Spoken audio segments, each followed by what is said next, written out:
Send It News. My name is Kyle Miller and I'll be your host tonight. Calculus is the way to the world and expands our ability to grow as a civilization with the ever-changing need for technology. We have a special story for you tonight about a local named Ronnie Mack, a professional goon and an exceptional builder. He's using calculus in great new ways, especially for his motocross track and expanding the community.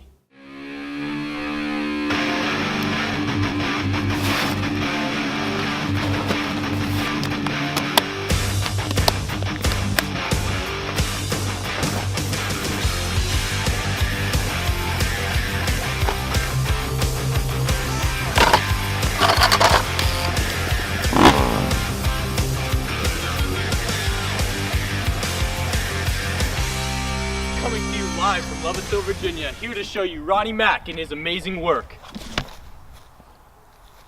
Where's Ronnie? Ronnie? Ronnie? Well, folks, it seems that Ronnie Mack has disappeared for a little bit. We've been searching all over. Hold on a second. Crikey!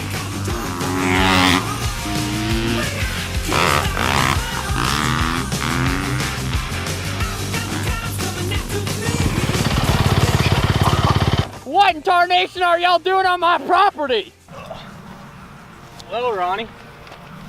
This week is your interview for Send It News, bud. Lord bejesus, this is my week for my interview? Yes, sir. Oh man, well, I totally forgot about that. Well, sorry, Mr. Mack, but we're already set up. Are you? Well shoot, I'm more ready than a redneck at a mud pond. Woo! Well, if you wouldn't mind, could you possibly share with us a little bit about what you've been working on and what some of your calculations have been? Of course. Of course. Where would you like me to begin?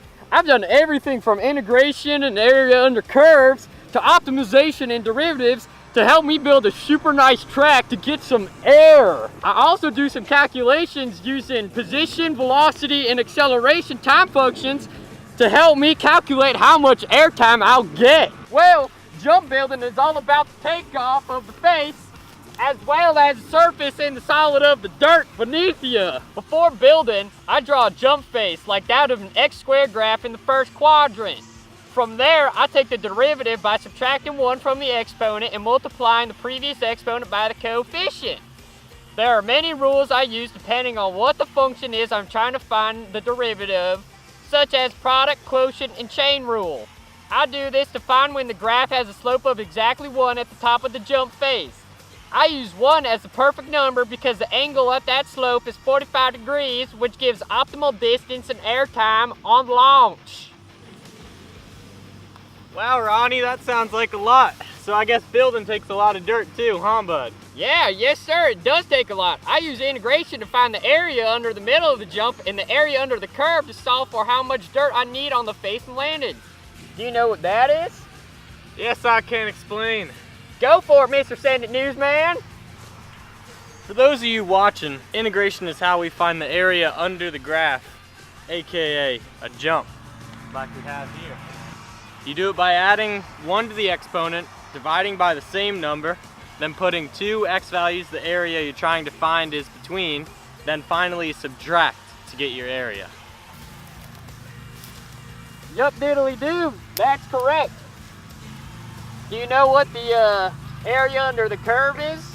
Well, area under the curve is almost the same. The area under the curve between 2 points can be found by doing a definite integral between the 2 points, or the limits which are found given in the problem.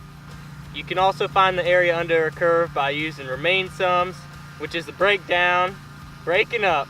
It's the breaking up, not the breaking down, Ronnie. You don't want to be breaking down. No, like you don't want to be breaking. When you be breaking down, you'll be seeing a piston go through that head and you'll be like, oh, poo. So it's the breaking up of a curve into small rectangles and adding them up to get an area.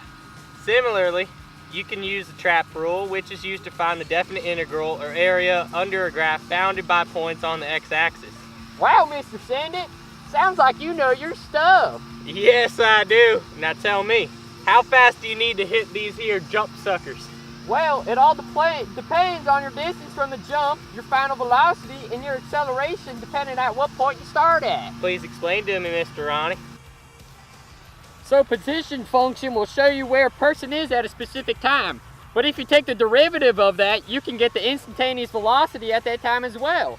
If you take the second derivative, you can find the acceleration or the change in velocity at that point in time as well. Would you like me to show you? Well, if you want. Righteous. Woo!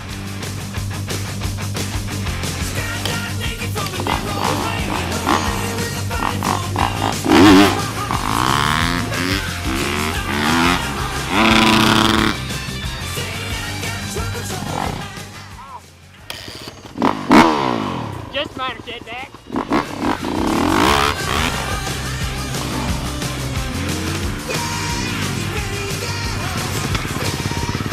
Oh there, Tiger. Shut that sucker off. Ronnie, I noticed you got this beautiful fence around your property. How'd you come up with it? Well, darn kids across the street keep on beating me up.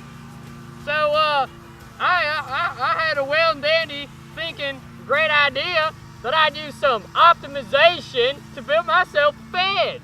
Okay, and how'd you do that? Well, do you know what optimization is?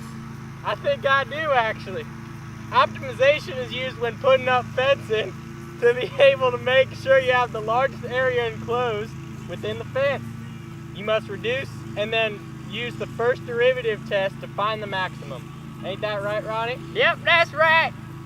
I use the maximum.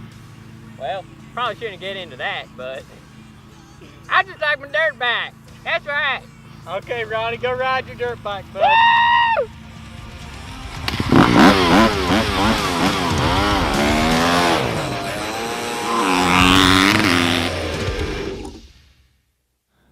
All right, folks, well, we're back here in the studio, and I think that was a pretty good example of why Mr. Ronnie over here is a prime example of somebody who's on Send It News. Ain't that right, Ronnie? Yep, that's right. I love sending it big, and I love me some calculus. That's right. Hey, you have a good one, Mr. Mack. Yeah, you too, Mr. Till Send It next Films time. Newsman.